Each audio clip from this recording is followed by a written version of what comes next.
No?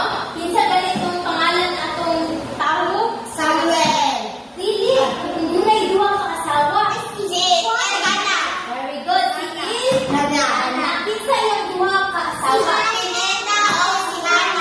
Very good. Si Hana o si Penina. So kinsa ang dili ka anak nilang duha? Kinsa ang buli? Penina.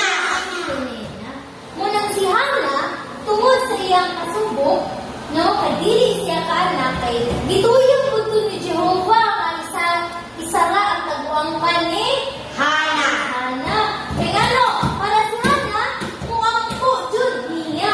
Kung dili lang kay niangko si Hana ang Jehovah, nagpuasa pagit siya para tubagon jud ni Jehovah ang iyang mga pag-angko. Kabalo mo unsa nang puasa? Okay, sir. Unsa? Yes. Kanang mag-asa ka. Nagkakatumuasa kay dili mo kaon, dili mo ilo, kung sige na lang ka, ampo. No, inana tayo, dili na matay.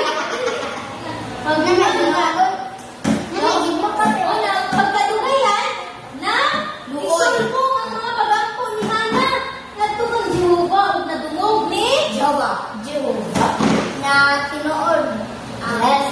Then, gihatagan siya kung sa anak na lalaki o gipangalan o Samuel.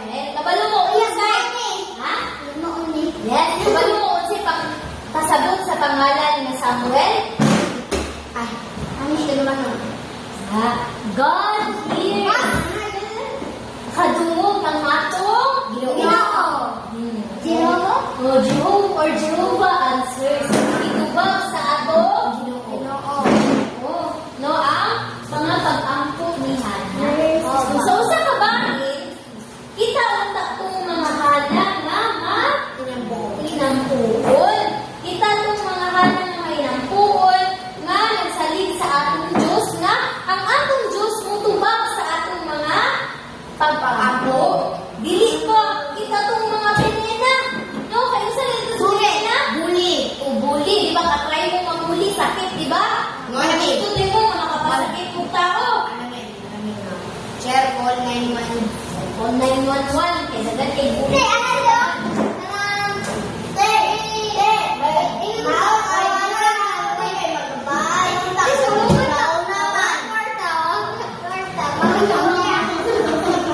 Sige na. No, balik na ta kang Hana o kang Penina. Kinsa gani ang bana ni Hana o ni Penina? Kinsay anak ni Hana nga gitubag?